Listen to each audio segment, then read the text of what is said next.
Thar desert या फिर great Indian desert Indian सब कॉन्टिनेंट की नॉर्थ वेस्टर्न पार्ट का हिस्सा है और इंडिया और पाकिस्तान का 2 लाख स्क्वायर किलोमीटर तक का एरिया कवर करता है। ये वर्ल्ड का 18th लार्जेस्ट डेजर्ट है। थार डेजर्ट का 85% हिस्सा भारत में है और बाकी का 15% हिस्सा पाकिस्तान में। इंडिया के टोटल ज्योग्राफिकल एरिया का 4.56% थार डेजर्ट कवर करता है। 60% से ज्यादा हिस्सा इस डेजर्ट का राजस्थान में लाई करता है और बाकी का हिस्सा गुजरात, पंजाब और हरियाणा में लाई करता है। थार डेजर्ट का हिस्सा जो कि पाकिस्तान में है, सिंध और पंजाब के प्रोविंसेस तक फैला हुआ है। पंजाब प्रोविंस के डेजर्ट को चोलिस्तान डेजर्ट भी कहा जाता है। हाल ही में हुई 2023 की एक पैलेंटोलॉजिकल डिस्कवरी में पाया गया कि 167 मिलियन साल पहले यहाँ एक हर्बीवोरस डायनासोर्स का ग्रुप, जिसे डाइक्रोसॉरिड्स कहा जाता है, एग्जिस्ट करते थे। थार डेजर्ट कैसे बना, ये अपने आप में एक पहेली है। कुछ का मानना है कि ये डेजर्ट करीबन 4000 से 10,000 साल पहले बना हुआ होगा और कईयों का मानना है कि डेजर्ट के बनने की ये प्रक्रिया हाल ही में हुई है।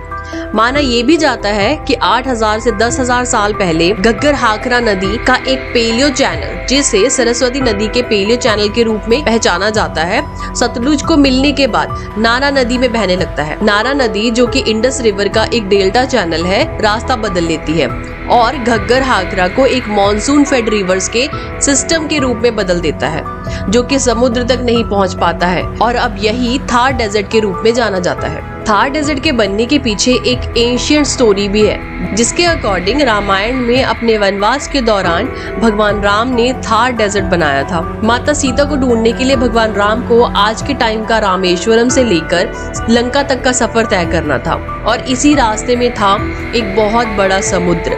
तो इस समुद्र को पार करने के लिए भगवान ने कुछ दिनों तक समुद्र देवता से प्रार्थना की कि उन्हें और उनकी सेना को इस समुद्र को पार करने दे।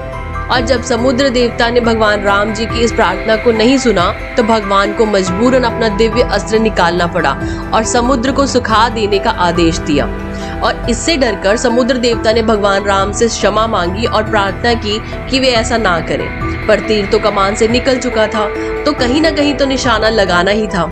इसके लिए समुद्र देवता ने भगवान राम को सलाह दी कि वो नॉर्थ में द्रम्मतुल्य जहाँ लोकेटेड है, वहाँ इस अस्त्र को छोड़ दे, क्योंकि इस जगह कुछ चोर रहते हैं जो कि वहाँ का सारा पानी पी जाते हैं। राम जी ने ऐसा ही किया और अपना अस्त्र उसी डायरेक्शन में छोड़ दिया और सारा का सारा पानी वहाँ का सूख गया और इसी जगह पर आज का थार डेजर्ट लाई करता है। पानी तो सूख गया, पर राम जी ने वहाँ के लोगों को ये भी आशीर्वाद दिया कि यहाँ पर पशुपालन बहुत अच्छे लेवल पर होगा और घी, दूध, फल, फ्रूट, जड़ी बूटियाँ हमेशा यहाँ पे रहेंगी। और आज थार डेजर्ट में हर्बेशियस प्लांट्स जैसे कि कैक्टस, नीम, खेजरी आज भी पाए जाते हैं और ये हाई लो टेम्परेचर्स और डिफिकल्ट क्लाइमेट कंडीशंस में भी सरवाइव कर पाते हैं। लूनी रिवर यहाँ पर अकेली रिवर है। यहाँ सॉल्ट वाटर लेक्स जैसे कि सांबर, कुछमन, डिडवाना और बहुत सारी लेक्स यहाँ पे देखने के लिए मिल जाती हैं। ये लेक्स मॉनसून में रेन वाटर कलेक्ट करती हैं और ड्राई सीजन में इवेपोरेट हो जाती हैं। यहाँ मिडिल पैलियोलिथिक डिपॉजिट्स में डिस्कवर हुए लिथिक टूल्स, जो कि pre historic Aterian culture of Maghreb को बिलोंग करते हैं, यहाँ पे पाए गए हैं। वेस्ट में इंडस रिवर के प्लेन्स, नॉर्थ और नॉर्थ ईस्ट में पंजाब प्लेन्स, साउथ ईस्ट में अरावली हिल्स और साउथ में रण ऑफ कच्छ से घिरा हुआ है थार डेजर्ट। पूरे साल यहाँ रेनफॉल की मात्रा कम पाई जाती है। वेस्ट में करीबन 100 मिलीमीटर या उससे भी कम और ईस्ट में 500 millimetre. 90% rainfall south west monsoon यानी कि जुलाई से सितंबर में देखने के लिए मिलता है और बाकी सीजन्स में ड्राई नॉर्थ ईस्ट मॉनसून देखने के लिए मिलता है। यहाँ मई और जून साल के सबसे हॉट मंथ्स होते हैं, जहाँ टेम्परेचर 50 डिग्री तक चला जा सकता है। जनवरी साल का यहाँ पे सबसे ठंडा महीना होता है, जिसका एवरेज टेम्परेचर 5 से 10 डिग्री तक चला जाता है।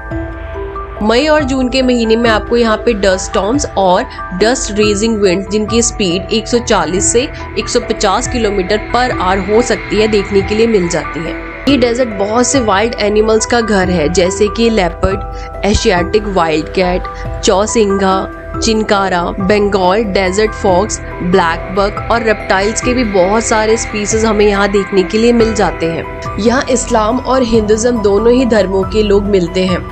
यहाँ के डिफरेंट पोर्शंस में हमें डिफरेंट लैंग्वेजेस भी देखने के लिए मिलती हैं। बात की जाए यहाँ के वाइल्ड लाइफ की, तो यहाँ के ड्राई एनवायरनमेंट में भी फ्लोरा एंड फौना की डाइवर्स रेंज देखने के लिए मिलती है। यहाँ लिजर्ड की 23 वैरायटीज और स्नेक्स की लगभग 25 स्पीसीज मौजूद है। पूरा साल थार डेजर्ट की मिट्टी ड्राई रहती है और इसी वजह से यहाँ सॉइल इरोजन का खतरा रहता है। तेज हवाएं मिट्टी को उड़ाकर पास के किसी नेबरिंग फर्टाइल लैंड में जमा कर देती है।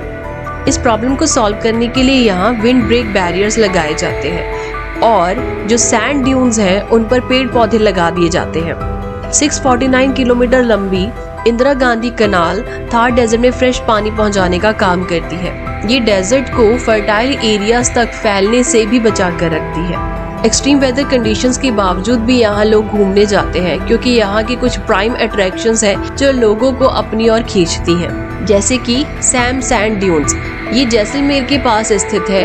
ये सैम ड्यून्स एक टिपिकल डेजर्ट एक्सपीरियंस देता है। गोल्डन फोर्ट के नाम से जाने जाने वाला जैसलमेर फोर्ट अपने गोल्डन सैंडस्टोन आर्किटेक्चर के लिए फेमस है। ये एक यूनेस्को वर्ल्ड हेरिटेज साइट भी है। अगर कोई थार डेजर्ट की वाइल्ड लाइफ एक्सपीरियंस करना चाहता हो तो जैसलमेर के पास ही आपको डेजर्ट नेशनल पार्क, जिसमें diverse range of flora and fauna देखने के लिए मिलती है, ये आपको यहाँ पे मिल जाएगा। और अगर एक हॉन्टिंग विलेज आपने ना देखा हो तो आप यहाँ के एक अबेंडेंड घोस्ट विलेज कुलधारा विलेज को विजिट कर सकते हैं। ऐसा कहा जाता है कि इस गाँव को एक ही रात में अबेंडन कर दिया गया था। अपने रेतीले पहाड़ी रीजन्स और मैदानों के कारण ग्रेट इंडियन डेजर्ट का ज्योग्राफिक सिक्लूजन क्लाइमेट पैटर्न को प्रभावित करता है, जो इसके unique hot and dry atmosphere को डिफाइन करता है।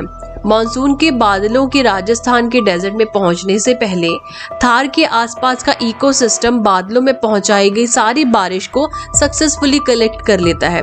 डेजर्ट में आने वाली मानसूनी हवा ड्राई और हॉट होती है। तो आज हमने जाना है ग्रेट इंडियन डेजर्ट यानी कि थार डेजर्ट के बारे में। अगर आपने कुछ आज नया सीखा है या नया जाना है तो इस वीडियो को लाइक जरूर करें और हमारे चैनल नॉलेज हाइप को सब्सक्राइब जरूर करें। अब मिलेंगे हम अपनी अगली वीडियो में। धन्यवाद।